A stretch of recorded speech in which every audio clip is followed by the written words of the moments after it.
નમસ્કાર વિદ્યાર્થી મિત્રો, કેમ છો બધા? મજામાં ને? ડિજિટલ ક્લાસમાં આપ સૌનું હાર્દિક સ્વાગત છે.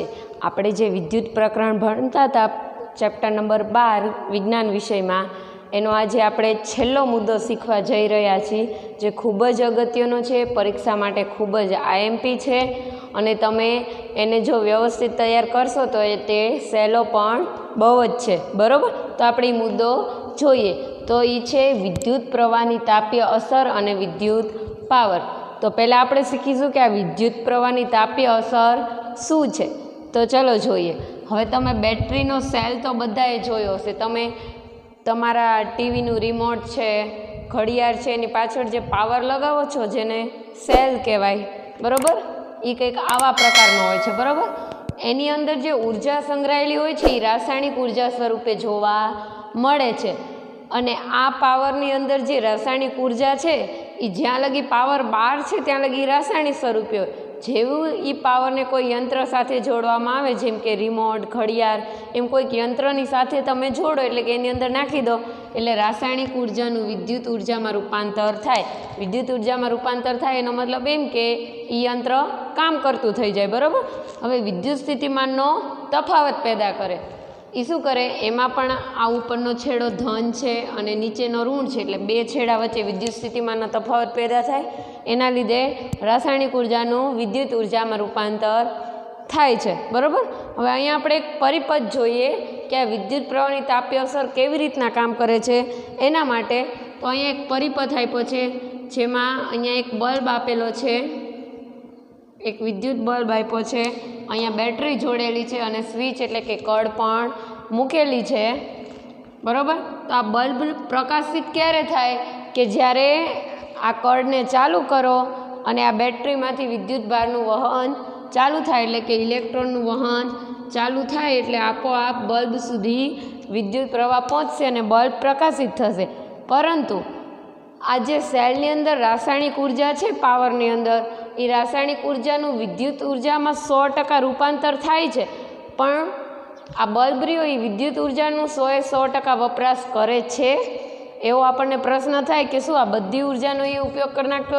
બલ્બ તો બહુ નાનો છે અને ઉર્જા તો ઘણી બધી મુક્ત થાય છે, તો આ બધી ઉર્જાનો ઉપયોગ કરે છે? તો ના, બલ્બ બધી ઉર્જાનો ઉપયોગ કરી શકતો નથી. એ એના વોલ્ટેજ પ્રમાણે અમુક ભાગની જ ઉર્જા એ વાપરે છે, જેટલી ઉર્જામાં એ પોતાનો બલ્બનો પ્રકાશ ફેલાવી શકે, એટલે કે બલ્બને પ્રકાશિત કરી શકે. તો બાકીની ઉર્જા ક્યાં ગઈ? એવું થાય 100%માંથી પૂરેપૂરી ઉર્જા તો બલ્બ વાપરતો નથી, તો બાકીની ઉર્જા ગઈ ક્યાં? તો બલ્બ ગરમ થાય. તમને ખબર છે કે તમે વધારે પડતો ચાલુ રાખશો બલ્બને, આખી રાત બલ્બ કે બીજી કોઈ પણ ઇલેક્ટ્રિક વસ્તુ હોય, વિદ્યુતના સાધન હોય, એને તમે વધારે વાર ચાલુ રાખશો એટલે આપોઆપ ગરમ થઈ જશે. તમે તમારું ટીવી પણ જોયું હશે, જો તમે અમુક કલાકથી વધારે કલાક ચાલુ રાખશો તો પણ ટીવી પણ ગરમ થઈ જશે. તો આ જે બલ્બની અંદર જે રાસાયણિક ઉર્જાનું વિદ્યુત ઉર્જામાં 100% રૂપાંતર થયું, એ ઉર્જાનો અમુક ભાગ રહ્યો એ એનો પ્રકાશ ફેલાવવામાં વપરાય છે, એટલે કે બલ્બ પ્રકાશિત થાય એમાં અમુક ભાગની ઉર્જા વપરાઈ જાય છે, અને અમુક ભાગની ગરમી એટલે કે ઉષ્મા ઉર્જા સ્વરૂપે વ્યય પામે છે, અને બાકીની જે રહી એ બલ્બ ગરમ થાય છે, એટલે કે એમાં ઉષ્મા ઉર્જા મુક્ત થાય છે, એટલે કે ઉષ્મા ઉર્જા સ્વરૂપે બાકીની વિદ્યુત ઉર્જા શું થાય છે? વ્યય પામે છે, એટલે કે વેસ્ટ જાય છે. બરાબર? જેમ કે અમુક ઉર્જામાં કાર્યમાં રૂપાંતર થઈ ગયું હોય, અમુક ભાગની ઉર્જા છે એનું કાર્યમાં રૂપાંતર થાય, બલ્બ હોય તો એમાં પ્રકાશિત થાય, ટીવી હોય તો ટીવી ચાલુ રહે તો એમાં વપરાય, પણ બાકીનું જે ટીવી ગરમ થઈ જાય છે, બલ્બ ગરમ થઈ જાય છે, એટલે કે એની અંદર ઉષ્મા ઉર્જા એટલે કે જે આ વિદ્યુત ઉર્જા રહી ઉષ્મા ઉર્જા સ્વરૂપે મુક્ત થાય છે અને એ ઉર્જાનો વ્યય થઈ જાય છે. હવે આ વિદ્યુત પ્રવાહની તાપીય અસર આપણે આના ઉપરથી સમજવાની છે કે આ જે બલ્બ ગરમ થઈ જાય છે, ટીવી ગરમ થઈ જાય છે, તો આ ગરમ થાય એમાં એને કોઈક ઉષ્માની જરૂર પડે. એ જ ઉષ્માને આપણે વિદ્યુત પ્રવાહની તાપીય અસર કહીશું, કેમ કે એ તાપીય ઉષ્મા છે જે વધારાની છે, ગરમી સ્વરૂપે મુક્ત થાય છે. તો વિદ્યુત પ્રવાહની તાપીય અસરની વ્યાખ્યા પૂછે તો આપણે આમ લખી શકીએ કે પરિપથમાં અવરોધ્ય તંત્ર હોય તો તે સતત ઉષ્મા સ્વરૂપે ઉર્જાનો વ્યય કરે છે. વિદ્યુત પ્રવાહની આ અસરને તાપીય અસર કહે છે. આ પરિપથની અંદર તમે એટલે બલ્બનો હોય કે ટીવીનો હોય કે લાઇટ પંખાનો હોય, કોઈ પણનો પરિપથ હોય, બરાબર. તો એની અંદર કોઈક અવરોધીય તંત્ર એટલે કોઈક એવું તંત્ર મૂકવામાં આવે કે જેથી એ વિદ્યુત પ્રવાહને પસાર થવામાં અવરોધ ઉત્પન્ન થાય છે અને એના લીધે શું મુક્ત થાય છે?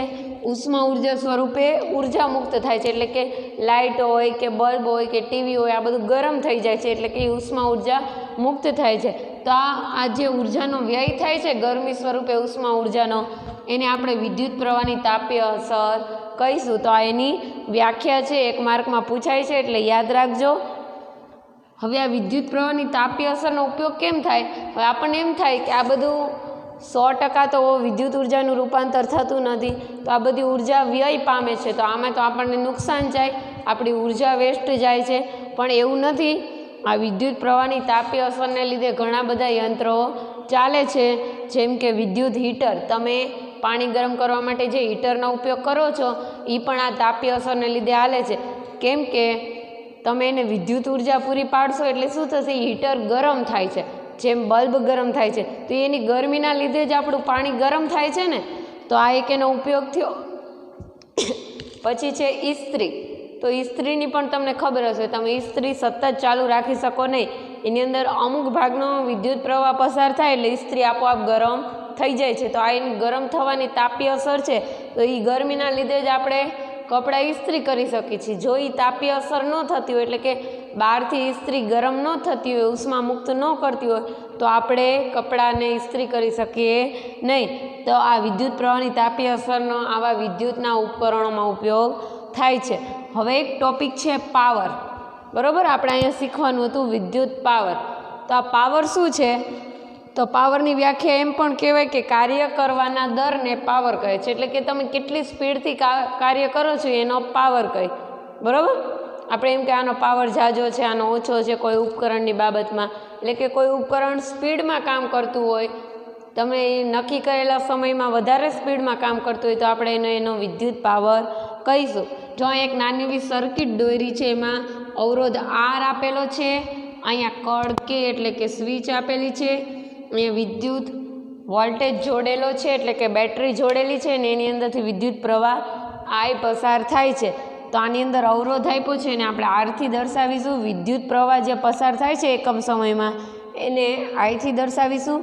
વિદ્યુત સ્થિતિમાનનો તફાવત એટલે કે અહીંયા બેટરી છે, તો એ વિદ્યુત સ્થિતિમાનનો તફાવત ઉત્પન્ન કરે છે, તો એને આપણે વીથી દર્શાવીશું. વોલ્ટેજ એટલે વિદ્યુત સ્થિતિમાનનો તફાવત, અને સમયને આપણે ટીથી દર્શાવીશું. હવે આમાં સમય કેમ આવે છે?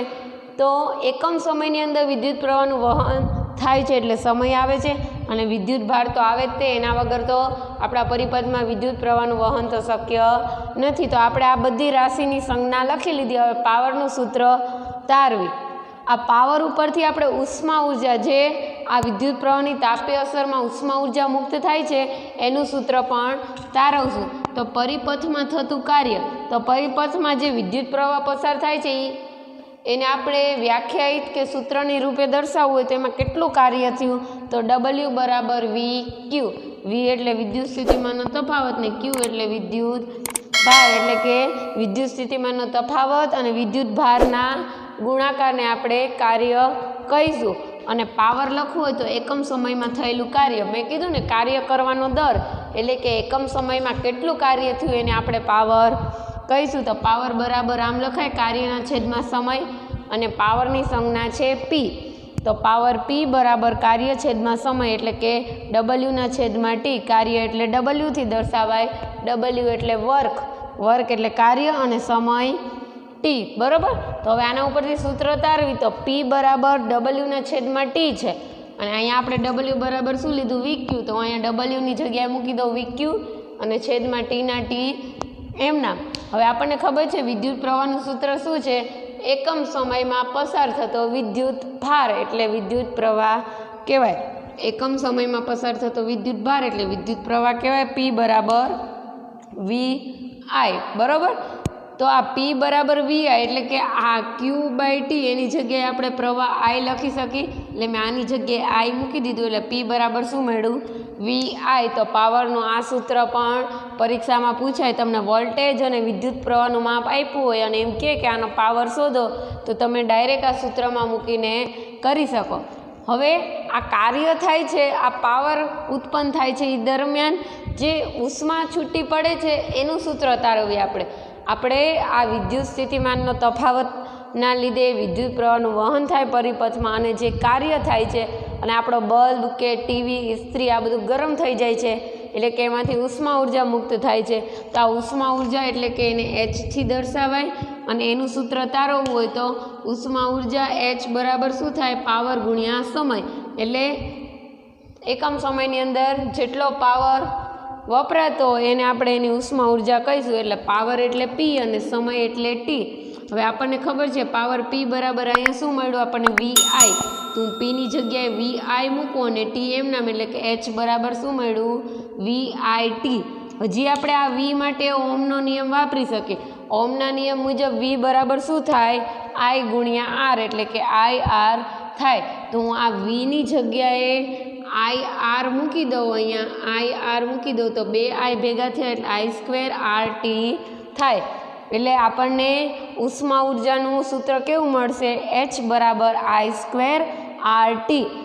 હવે આ સૂત્રને જૂલનો તાપીય નિયમ પણ કહેવામાં આવે છે. ખાસ યાદ રાખજો, 1 માર્કમાં, MCQમાં અને મોટા પ્રશ્નમાં બધામાં આ કામનું છે. તમે જે આ ઉષ્મા ઉર્જાનું સૂત્ર મેળવ્યું એને શું કહેવાય? જૂલનો તાપીય નિયમ.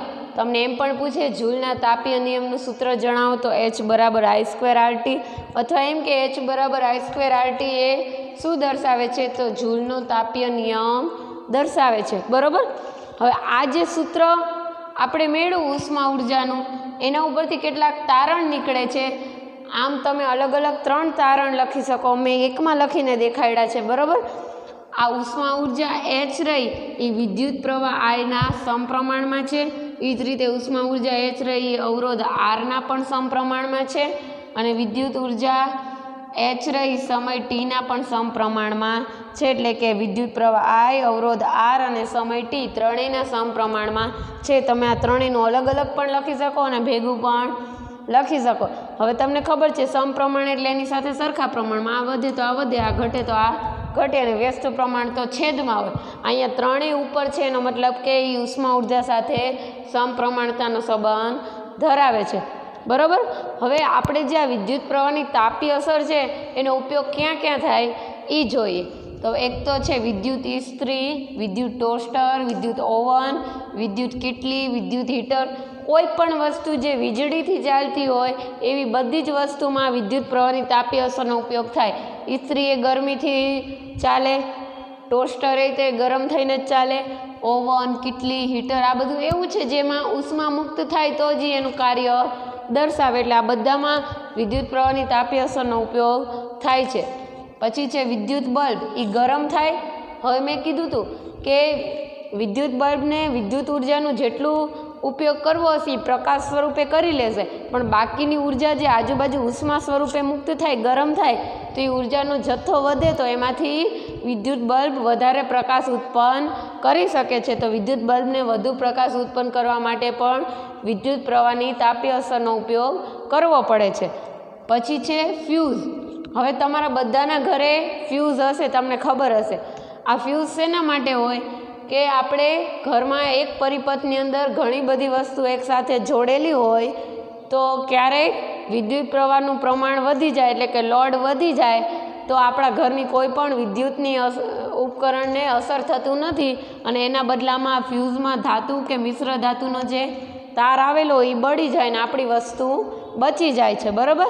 આ ફ્યુઝ પણ વિદ્યુત પ્રવાહની તાપીય અસરને લીધે કામ કરે છે. એની અંદર ધાતુ કે મિશ્ર ધાતુના તાર હોય એટલે કે એલ્યુમિનિયમ, આયર્ન, કોપર, લેડ આવી બધી ધાતુના તાર આવેલા હોય છે.